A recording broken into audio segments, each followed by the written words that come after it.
We have a very special guest today. Now, I've wanted Jaz on the podcast for some time, and he is finally here. So, welcome to the Purpose and Profit Club podcast, Jaz Vick.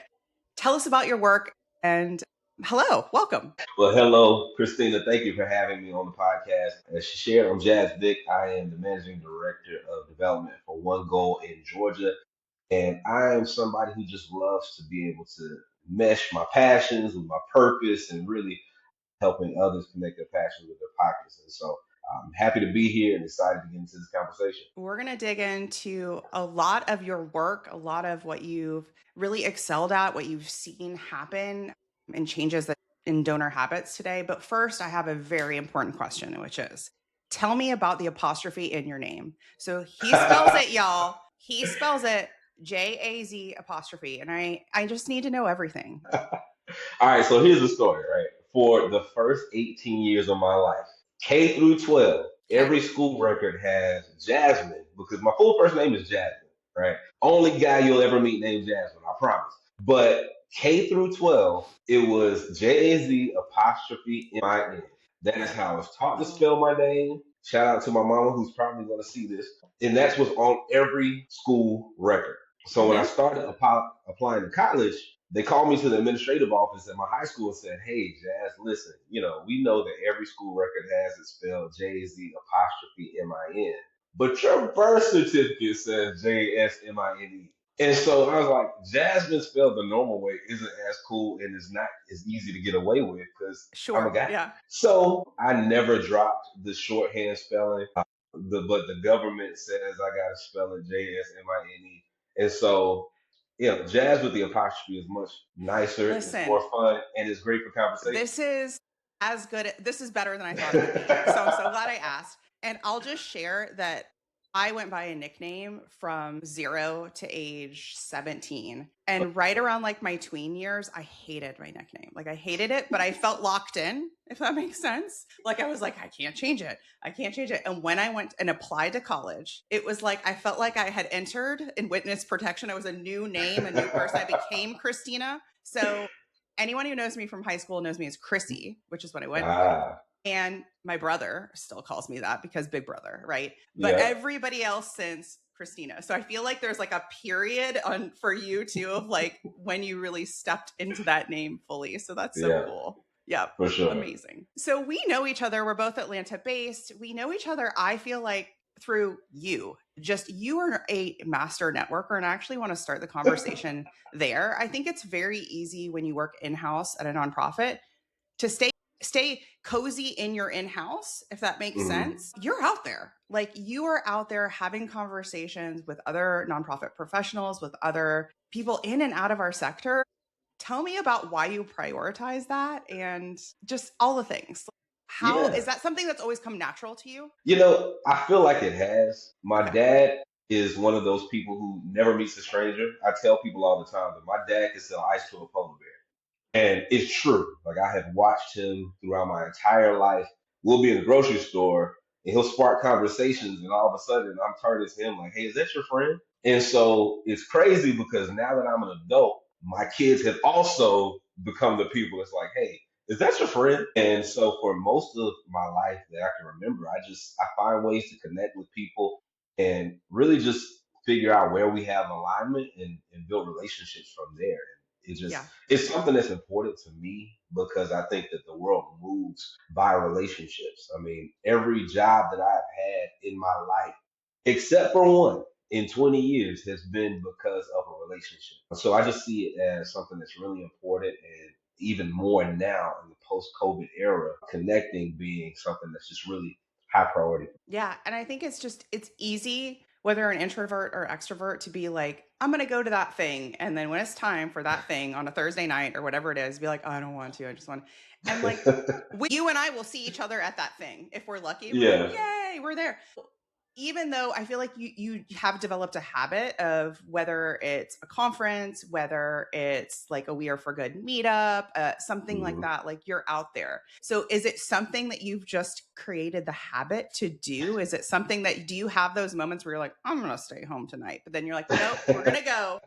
We're going to go. What does that like self-talk look like? I definitely have those moments because with the toddler and my wife, I'm like, well, I could stay home and be cozy, but also I've never left any of those environments and felt like I shouldn't have gone.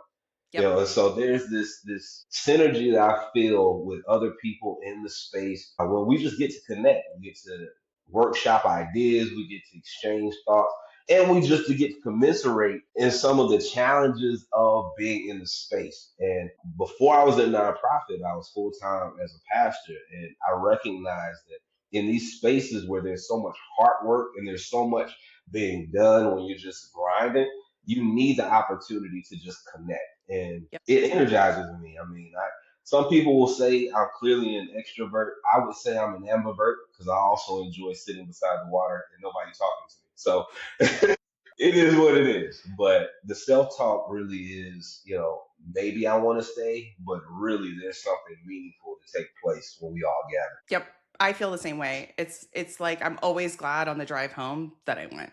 Like whatever the Yeah, thing is, right? It's one conversation I had with somebody that I'm like, "Yep, totally needed that." That like fills your cup.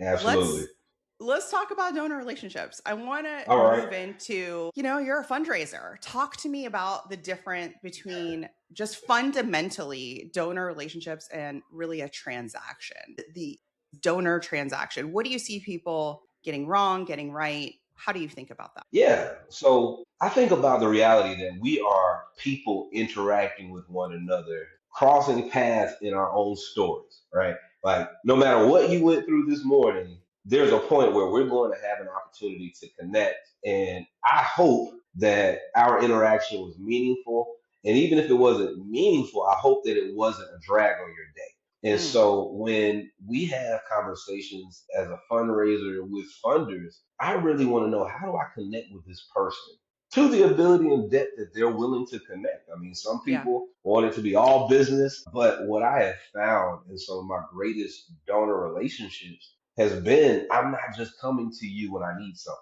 I'm taking something that you may have mentioned in a meeting that you thought was insignificant, and I'm bringing it up. One of my greatest friendships that I have, he actually just texted me a few minutes ago, is with someone who started out just as a donor. And we met at a networking event, we hit it off.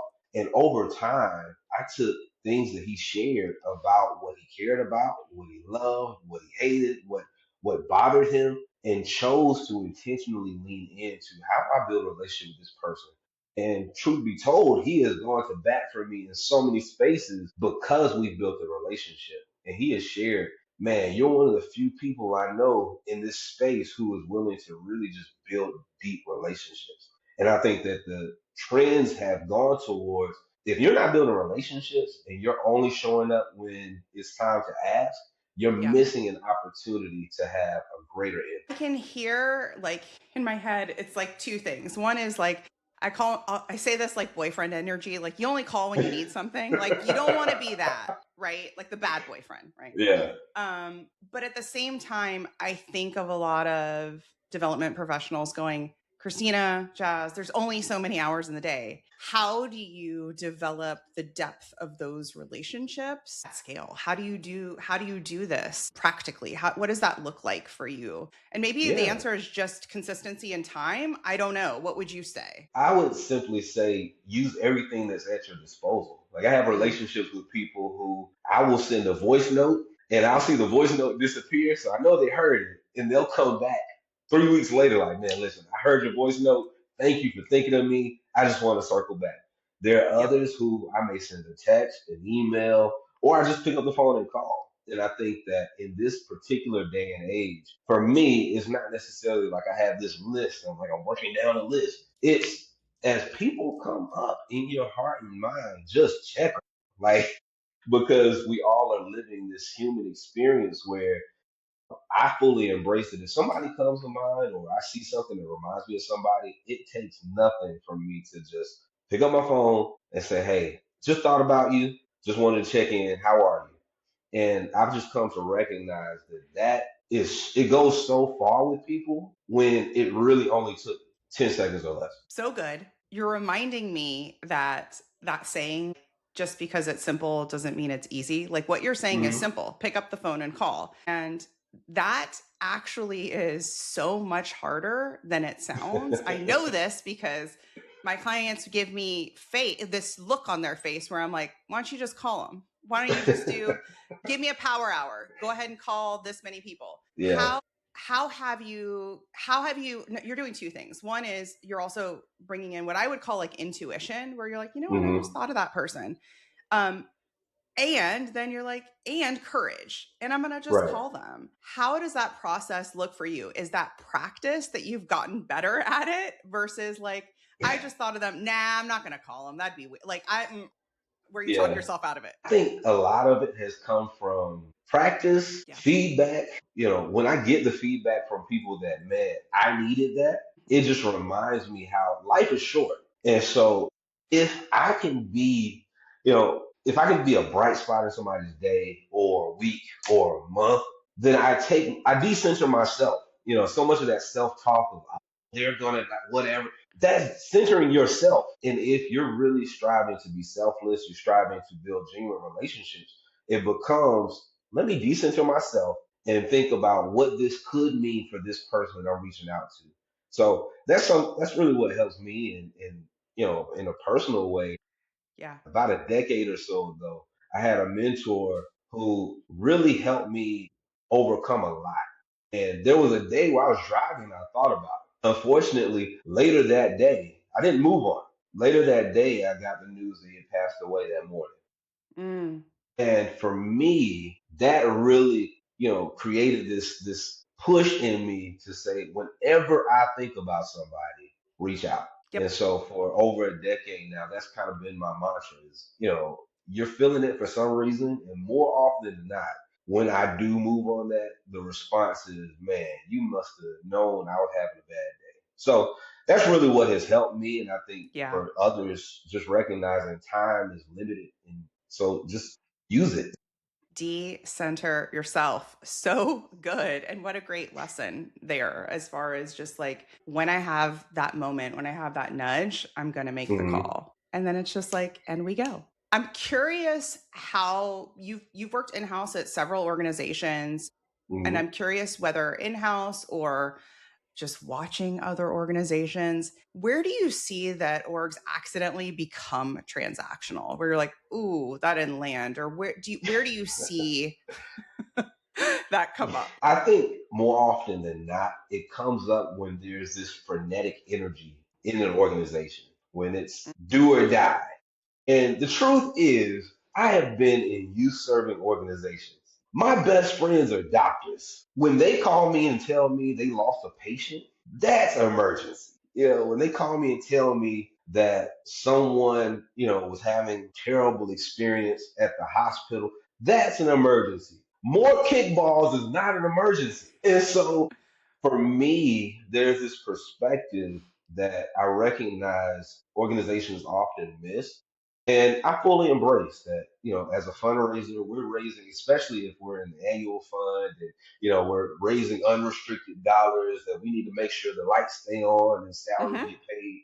But what I've embraced is that if you learn the depth of relationships, then you don't get into the transactions. And so then you don't get into the frenetic energy. You allow what's supposed to be there as you do the work to come to life and to flourish. And if you're fundraising in a space where you are fully behind and passionate about what you're doing, then you will attract those people. But if you're just constantly like, hey, I need a withdrawal from the ATM, Yeah. then you really miss having eyes to see those who are coming across you who really would connect I with was going to ask you about trust and what you feel like destroys trust faster than maybe people realize. Is it you. Mhm. this? Is it something else? What would you say on trust? In this space, I think that this is definitely a killer of trust because nobody wants to feel used. Like that's just Yeah. in general, like nobody wants to feel used. And when it comes to these times, I don't want to say unprecedented, but it seems like Yep. we just, as millennials, just exist in unprecedented times. Yeah. In these times, people don't want to feel as though this resource that they've worked hard for and have acquired is taken for granted. And so, for me, I do think that that breaks trust. I think lack of follow up or follow through breaks trust. But also, I think that, another thing that breaks trust is simply just making assumptions. Like, Say more. I've had interactions with people who there have been so many folks who come to them who assume that they have the means, and so $1,000 means nothing to you. Got it. And as we build a relationship, I come to find out that yeah, you may have a high paying job, you may have some assets because all your business is in the streets, right? But what we may not see is that you're taking care of a loved one, you're paying tuition of a sibling or a niece or a nephew. We don't see that. And so in this space, assumptions can break trust or breach trust because you're not taking the time to really recognize the totality of the story. And so that's what I mean Yeah. about assumptions. You're making me think about like resentment. Sometimes I think people can almost have this resentment, like they have the capacity to give. I just know they do, whether it's a wealth screening tool or something like that. And they're only giving X, they're only giving 1,000, or they're Hmm. only giving this. And those are really negative assumptions to make. And also, those are just assumptions, right? To your Right. point of like, we don't know unless we get to know them. And they're probably not going to tell us the real until you get to know them on a deeper level. Yeah. So when you're starting that process of getting to know an existing donor or maybe bringing in a new donor, what does that look like as far as like that relationship building piece for you? How do you think about that? I think about it from the perspective of how can I connect, right? Yep. Like there's a book by John Maxwell. I may butcher the title, but you can Google it. Everyone communicates, few connect. And what I gather from that and really all of the things that I've seen from my mentors in this space is really I'm going in to connect. I'm not going in with my agenda. I mean, I may have in the back of my mind, I would like to move us towards X, Y, and Yep. Z. But really, I'm looking for ways to make sure that if we're having lunch, your plate is full and my plate is empty because you've been talking too much. And, that's really one of my practical tools is if It's we're at great. lunch and you finish your plate, that means I didn't shut up enough. So I think from there, I just go in with, okay, based on what I've seen, how can I connect with? Where is that point of intersection where we can really lean into that, and then Yeah. grow from there. So that's really just my approach is connecting first as opposed to communicating my aims, my plan, my program, my focus. Yeah.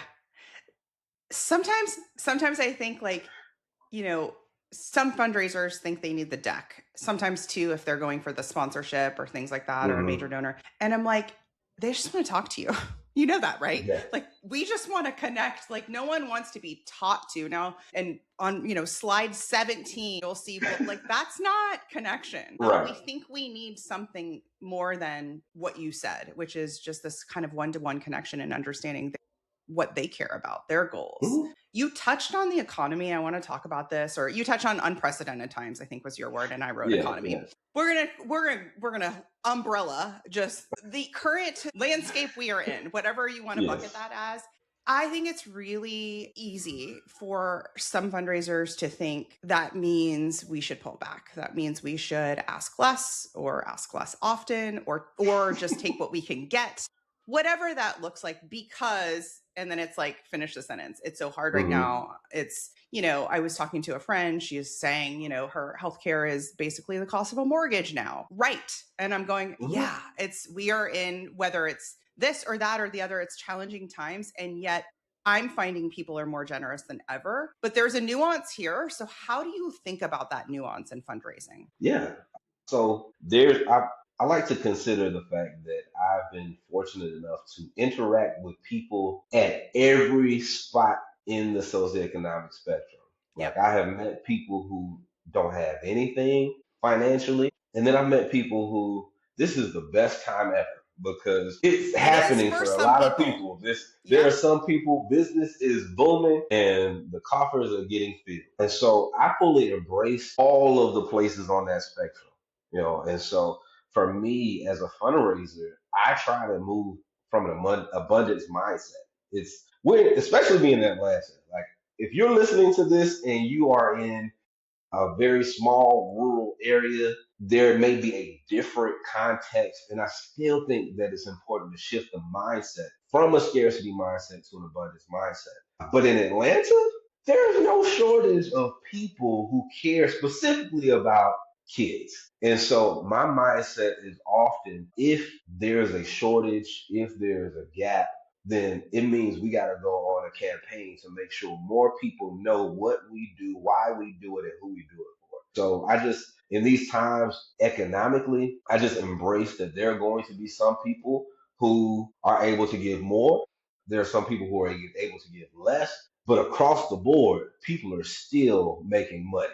So find those people. Yes. And it's true. It's true. And even in economic crises, right, there are still people who are making a lot of money. And Yeah. even right now. And so I think sometimes too, it's like, don't hold so tightly to the donors you have to Hmm. fulfill a growth goal. It's about bringing more people into your pipeline now, right? It's Yeah. like a both and. Yeah. Absolutely. I'm curious what you would say to this question, which is what's one thing you wish nonprofit leaders would stop doing? Like if you could tell them stop doing this tomorrow, what would that be? Whew. I would say stop looking for the unicorn. In this nonprofit space, being in spaces where I'm the one being hired and being in spaces where I'm the one doing the hiring, Yeah. too often there's this language of we need to find a unicorn. And a few years ago, I remember hearing that, and one of my colleagues said tongue in cheek, but unicorns don't exist. So it's this idea of if we find this person great at A, B, C, D, E, F, and then go all the way to Z, Yeah. our problems will be solved. Yeah. But if you find somebody who's good at A through Z, they're not coming to work for you. So I think that nonprofit leaders would do well to just embrace that there's a what that we're after, and then aim for the who to get you along the next leg of your journey, not the who to be there forever. So, Mm. that's what I would say to nonprofit leaders in this time. Also curious on support from executive director, CEO. What does that look like for you inside a successful organization? Because I feel like I've seen the good, the bad, the ugly, the I wish it was more of this. I feel like I've through a looking glass, right, seen it all. And I'm curious for you, what does a strong leadership from an executive director or CEO look like that supports the fundraising goals? I think that strong support and leadership from an ED or CEO looks like someone who understands what it is you do. Mm. I've seen scenarios where the CEO or ED doesn't understand that fundraising is a process and not a trip to an ATM. And then I've seen what it looks like for a CEO and ED to support that there's a skill set that fundraisers have in fundraising being an art and a science Yeah. to fully say, listen, here are the tools you've asked for. I'm going to hold you accountable. However, I embraced it. My mind is on program delivery. My mind is on fundraising. My mind is on dealing with the board. I want to give you the tools you need to succeed and run, and we're going to come back to have more conversation. So it's that duality of yes, I gotta steer the ship, but I'm also going to make sure that you have what you need and trust that you have the skills and expertise that I may be limited. When you say tools, skills, and expertise, do you mean you present a strategy to them and they support you to run with it? Or do you mean, hey, I would love to go to this conference or take this capacity building course and they give you the funds to do it? Like, what does it look like practically? Or is it D, all of the above? What do you think? I would say it's all of the above. Yeah. I would be remiss if I didn't forward the reality that I have been enriched by having the resources to Yep. go to conferences, to go and get a certification, to go and sit in the class. Because all of that means that's time I'm not spending actively fundraising. Yeah.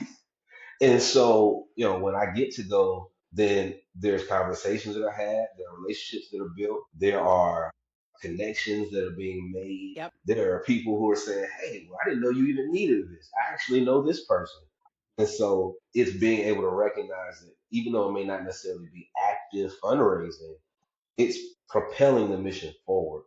And then to your point, that first option really is also, I trust that you see this in a way because Yeah. you're head down in this industry that I may not see. I mean, I had a great conversation with my boss yesterday, my ED in one goal, Taylor, who she said, you raised a good point. I haven't thought about that. Would you be willing to share some insights or share some articles? I'd love to read what you're reading.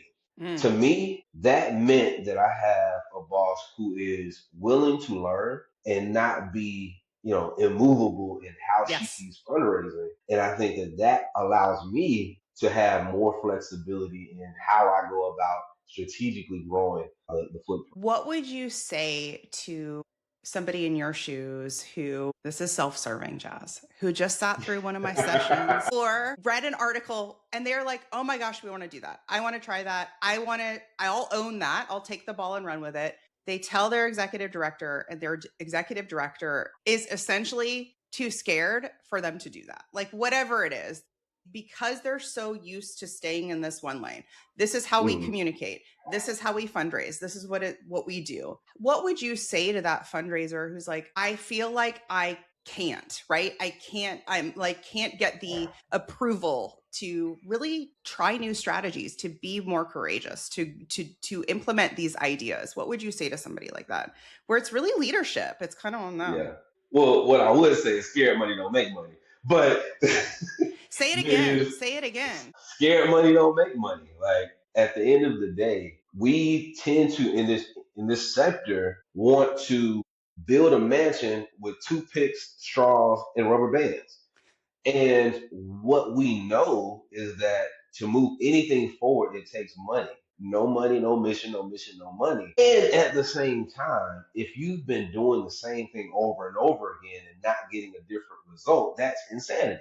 And That's right. so, why not embrace that there may be an out of the box solution? There may be an opportunity to try something different.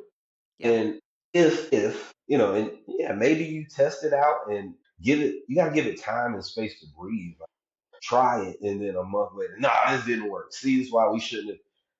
Great point. All of this takes time, and so if you have a metric and an opportunity to build a runway for that metric to come to life, you may see something you've never seen before. And I think that's one of the things I love about what you offer, Christina, is you offer a way for people to think differently about something that this industry unfortunately has been concretized in how they do things. And I just told y'all I'm a pastor too, so I've seen it in the nonprofit sector, Mm-hmm. even in churches. It's like, well, why wouldn't you try something different? And so I just think that in spaces specifically where hard work is involved, there are these parameters that tend to get put up and fences that tend to get put up where it's like, well, why don't we just change it?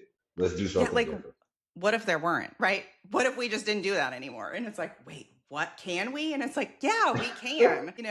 Joe on your board is probably going to be a little uncomfortable, but like, isn't that worth it? Isn't that okay? Yeah, So good. Thank you for saying that. A couple of final questions. I love in your bio, you talk about connecting people's passion with their pockets. Tell me yeah. more about that. I love that. That is my tagline. There have been several people who's like, I'm going to take them, like just cite me. That's right. But really, it's when we think about philanthropy, we think about how people have things that they care deeply about, or they see the power in investing in it. And so, more often than not, we've been talking about relationship building and connectivity. More often than not, people really want to know, can I really trust this person or this entity? Mm. And what am I passionate about? Like I've met people who are gung ho about cats and dogs. That's phenomenal. They may not be as gung ho about kids. Now, I will say that kids and pets, you very rarely get people to say no. But it's really about what are you passionate about? If you have your dog on your lock screen, you have dog phone protector, phone case, you have dogs hanging up behind you in this Zoom call, then I'm probably going to surmise that you might like dogs. Yeah. And so when I'm out fundraising, when I'm talking to people, I'm really listening to figure out what really makes them light up. In Maxwell's book that I referenced earlier, he talks about what makes you cry, what makes you Mm. smile. Because the things that make you cry and smile are likely the things that you're passionate about. And if I can get you crying or smiling, I probably figured out an entry point to really connect and eventually see how that connectivity leads to your generosity. So good.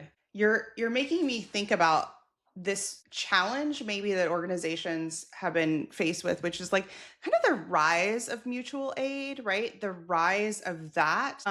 And the rise of the GoFundMe's and things like that, or just people wanting to see my donation went right here, right? Correct. And I think we can still do that. We absolutely can still do that at scale, but there is like a nuance of giving people the feeling that they would Hmm. get from like a singular fundraiser, or donating to their free fridge, where it's like A to B outcome. Yeah. Do you think, is that something that you've noticed in like people's passion and purpose and their why is helping connect those dots? Do you think of it that way, or how do you think about that as a challenge, if you do? In my experience, I don't necessarily think about it as a challenge, only because I've come to realize that some of the most philanthropic people, in my experience, trust. Like there's a trust they have.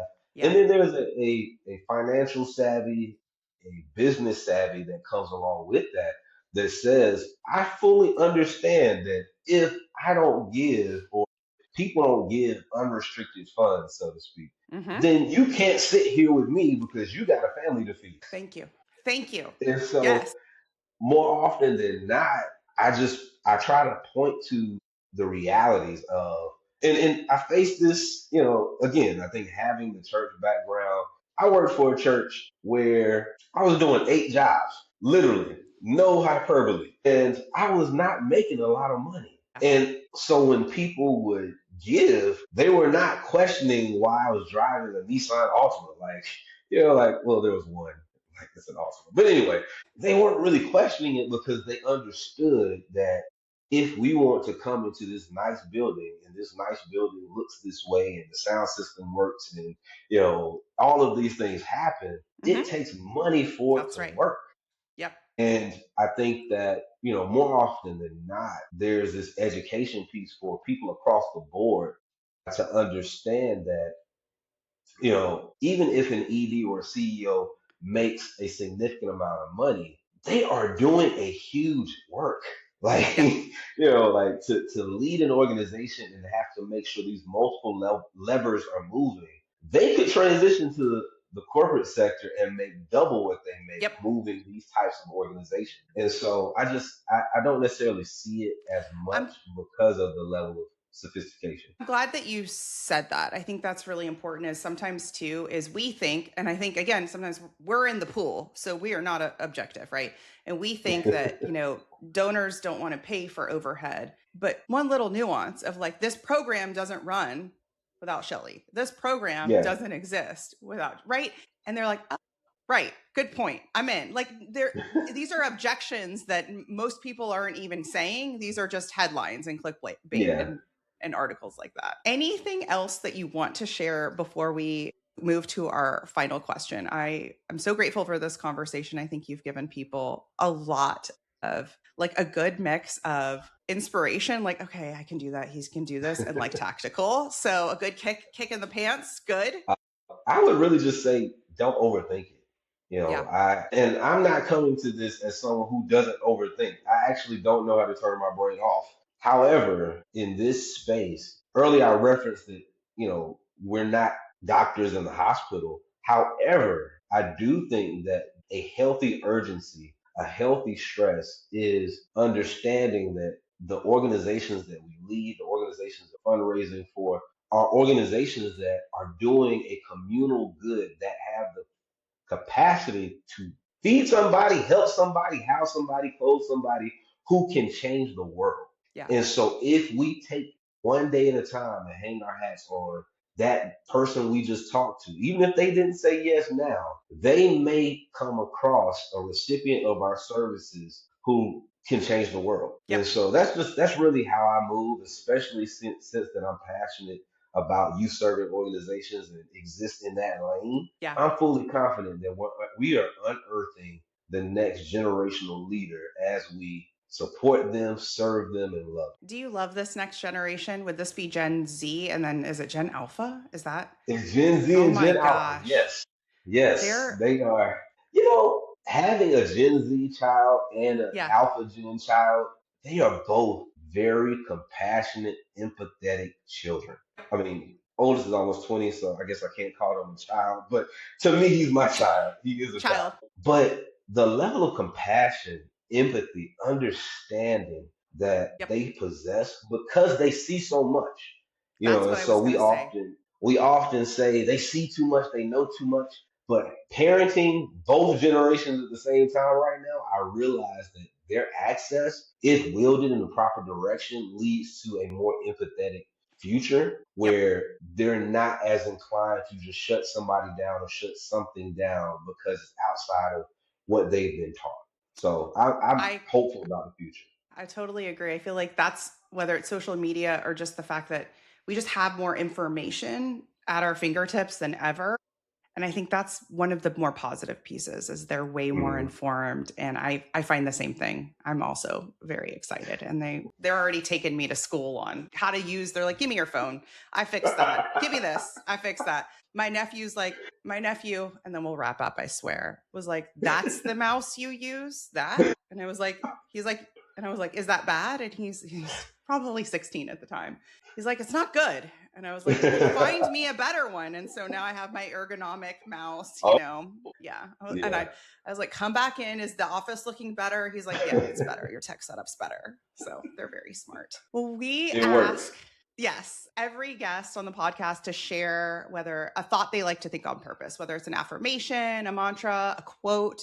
Would you share one with our listeners today? Sure. For me, it's live on purpose with purpose. And that sums up my life and what I choose to do, what I choose to invest in. And that's my mantra. Oh my gosh, that's perfect. I mean, Purpose and Profit Club, I'm with you. Where can everyone connect with you? I know we'll put your LinkedIn in the notes as well, but tell everybody where to find you. Sure. I mean, LinkedIn is the best place. I'm pretty active on there. Once you connect, you probably won't open LinkedIn without seeing me at some point. So Yep.